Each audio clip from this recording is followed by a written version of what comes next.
Hola, amantes de la historia, y bienvenidos a nuestro canal. Hoy vamos a viajar en el tiempo, a una era de revoluciones, batallas épicas y sueños de libertad. Nos sumergiremos en la vida y obra de una de las figuras más monumentales de la historia de América, Simón Bolívar. ¿Quién fue realmente este hombre conocido como el Libertador de América? ¿Cuál era la verdadera dimensión de su proyecto? ¿Y por qué, a pesar de sus victorias, terminó sus días sintiendo que había arado en el mar? Acompáñenme en este recorrido por la ambiciosa visión de un hombre que no solo quería liberar países, sino unir un continente entero. Para entender a Bolívar, primero debemos entender el mundo en el que nació. A finales del siglo XVIII, gran parte del continente americano estaba bajo el dominio de la corona española. Durante más de 300 años, las riquezas de América habían fluido hacia Europa, mientras los pueblos locales vivían bajo un sistema colonial estricto. Pero las ideas de la Ilustración, que hablaban de libertad, igualdad y derechos, comenzaban a cruzar el Atlántico. La independencia de Estados Unidos y la Revolución Francesa demostraron que era posible derrocar a los antiguos regímenes. En este caldo de cultivo de cambio y descontento, nació Simón José Antonio de la Santísima Trinidad Bolívar Palacios Ponte y Blanco. Desde muy joven, Bolívar fue un hombre de mundo. Su educación privilegiada en Europa lo expuso a los grandes pensadores de su tiempo y a los vientos de cambio que soplaban en el viejo continente. Fue en Roma, en el Monte Sacro, donde un joven y apasionado Bolívar hizo un juramento legendario a no descansar hasta romper las cadenas que oprimían a su pueblo. Este no era solo el arrebato de un joven idealista, era la promesa que definiría el resto de su vida y el destino de millones. El primer y más evidente objetivo del proyecto de Bolívar era la independencia política. Esto significaba una cosa: a la guerra. Durante 20 largos y agotadores años, Bolívar lideró una lucha sin cuartel contra el poderoso imperio español. Su campo de batalla fue un continente entero, desde las llanuras de Venezuela hasta las cimas heladas de los Andes. Sus campañas militares son materia de leyenda. La famosa travesía de los Andes, por ejemplo, fue una hazaña logística y militar que muchos consideraban imposible. Con un ejército de llaneros y soldados mal equipados, cruzó montañas inhóspitas para sorprender y derrotar a las fuerzas realistas en la batalla de Boyacá, sellando la independencia de la Nueva Granada, lo que hoy conocemos como Colombia. Pero su lucha no se detuvo ahí. Su genio militar y su inquebrantable determinación lo llevaron a liberar no uno, sino 5 países: en su natal, Venezuela, Colombia, Ecuador, Perú y la nación que, en su honor, llevaría su nombre, en Bolivia. Cada victoria era un paso más hacia la expulsión definitiva del poder español de Sudamérica. Imaginen la magnitud de esta empresa en 20 años dedicados a la guerra, a la estrategia, al liderazgo de hombres en las condiciones más adversas. Bolívar no era solo un general, era el alma de la revolución, el hombre que con su palabra y su ejemplo mantenía viva la llama de la independencia. Sin embargo, aquí es donde la historia de Bolívar se vuelve aún más fascinante y a la vez trágica. Para él, la independencia política era solo el primer paso. El verdadero objetivo, su sueño más grande, era la unidad americana. Bolívar no veía a Venezuela, Colombia o Perú como entidades separadas. En su mente, Todos eran parte de una misma y gran nación hispanoamericana, unida por una historia, una lengua y una cultura común. Su visión era la de crear una superpotencia americana, una confederación de repúblicas que pudiera valerse por sí misma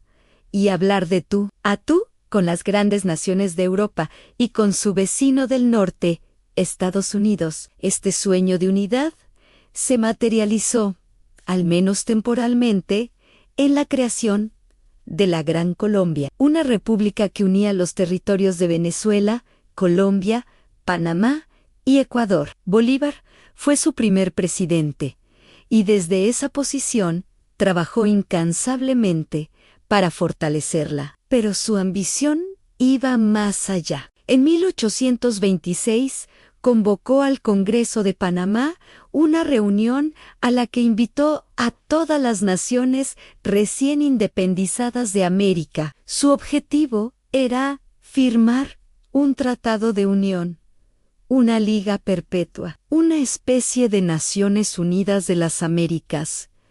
Mucho antes de que existiera ese concepto, quería establecer mecanismos de defensa mutua, cooperación económica y arbitraje para resolver disputas. En sus propias palabras, quería que el Istmo de Panamá fuera para los americanos lo que el Istmo de Corinto fue para los griegos, en un centro de unidad y poder. Pero mientras Bolívar soñaba con la unidad continental, la realidad en el terreno era mucho más complicada. Las mismas fuerzas que había desatado para lograr la independencia comenzaron a volverse en su contra. Los caudillos locales, los líderes militares que lo habían ayudado a ganar la guerra, ahora tenían sus propias ambiciones. No estaban dispuestos a ceder su poder a un gobierno central en Bogotá. Las diferencias regionales, las rivalidades económicas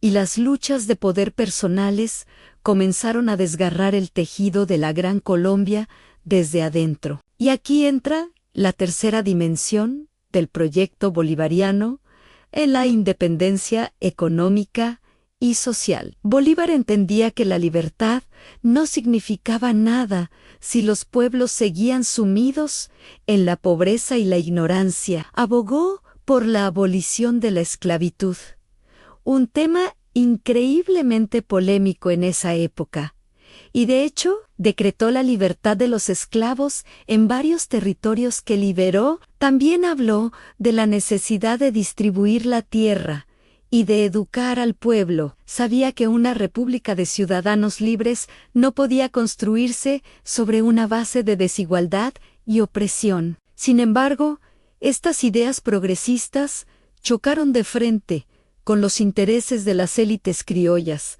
los grandes terratenientes que habían apoyado la independencia para quitarse de encima a los españoles, pero no para cambiar la estructura social y económica fundamental. Los últimos años de la vida de Bolívar son un reflejo doloroso de la lucha entre sus ideales y la cruda realidad. Vio cómo su amada Gran Colombia se desintegraba. Venezuela, bajo el liderazgo de José Antonio Páez, se separó. Luego lo hizo Ecuador, con Juan José Flores. Su sueño de una gran nación unida se hacía pedazos ante sus ojos. Fue acusado de tirano, de querer convertirse en un monarca, precisamente aquello contra lo que había luchado toda su vida. Sufrió atentados contra su vida y fue traicionado por muchos de los que antes lo aclamaban. En 1830, enfermo, cansado y profundamente desilusionado, Bolívar renunció a la presidencia. En su carta de despedida, escribió frases que revelan su amargura. Los tres grandes males de la República son a la falta de unión, la falta de industria y la anarquía. Camino al exilio, en la costa caribeña de Colombia, dictó su última proclama, un último y desesperado llamado a la unidad. ¿Colombianos? Mis últimos votos son por la felicidad de la patria. Si mi muerte contribuye para que cesen los partidos y se consolide la unión, yo bajaré tranquilo al sepulcro. Pocos días después, el 17 de diciembre de 1830, Simón Bolívar moría a los 47 años. Murió pobre, exiliado y con la sensación de haber fracasado. Su famosa frase, «He arado en el mar», resume su sentimiento de que todo su esfuerzo había sido en vano, que las naciones que había liberado estaban condenadas a la división y al conflicto. Pero, ¿realmente fracasó Bolívar? Es cierto que su proyecto de una gran confederación americana no se realizó en su tiempo. La Gran Colombia se disolvió, y las décadas siguientes estuvieron marcadas por guerras civiles y la inestabilidad en toda la región. Sin embargo, su legado es mucho más profundo y duradero de lo que él mismo pudo imaginar en sus últimos días. El legado de Bolívar es, en primer lugar, el de la independencia.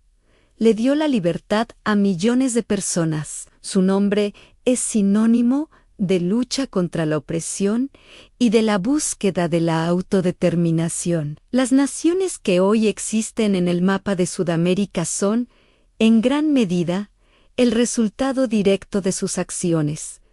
Pero su legado más potente, quizás, es su visión de unidad. Aunque no se materializó como él quería, la idea de una América Latina unida, de una patria grande, nunca ha desaparecido del todo. Ha sido una fuente de inspiración para generaciones de líderes, pensadores y ciudadanos. Organizaciones como la Comunidad Andina o Mercosur, a pesar de sus problemas, son ecos modernos de aquel Congreso de Panamá. La idea de que los países latinoamericanos tienen un destino común y que son más fuertes juntos que separados, es una herencia directa del pensamiento bolivariano. Simón Bolívar fue una figura compleja, llena de contradicciones, un aristócrata que luchó por la república, un militar autoritario que soñaba con la libertad, un idealista que tuvo que enfrentarse a las realidades más brutales del poder. Su historia nos enseña sobre el precio de la libertad, sobre la dificultad de convertir los grandes sueños en realidad y sobre la eterna tensión entre el idealismo y el pragmatismo. Hoy, más de 200 años después, su figura sigue generando debate y pasión. Para algunos, es el padre fundador indiscutible. Para otros, una figura autoritaria cuyo modelo de gobierno centralizado causó problemas, pero nadie puede negar su impacto colosal en la historia del mundo. Su vida es un recordatorio de que un solo individuo, armado con una idea poderosa y una voluntad de hierro, puede cambiar el curso de la historia. La historia de Simón Bolívar no es solo la historia de un hombre, es la historia del nacimiento de un continente a la vida independiente. Es una epopeya de gloria y tragedia, de sueños grandiosos y amargas decepciones. Y su llamado a la unidad, aunque parezca una utopía, sigue resonando hoy con una fuerza sorprendente en una América Latina que todavía lucha por encontrar su camino en el mundo. ¿Qué piensan ustedes? ¿Era el sueño de Bolívar una utopía imposible o una oportunidad perdida? ¿Siguen vigentes sus ideas hoy en día? Déjenme sus opiniones en los comentarios. Me encantaría leer lo que piensan. Gracias por acompañarme en este viaje por la vida del Libertador. Si les ha gustado el video, no olviden darle a me gusta, compartirlo y, por supuesto, suscribirse al canal para no perderse más historias fascinantes como esta. Nos vemos en el próximo video.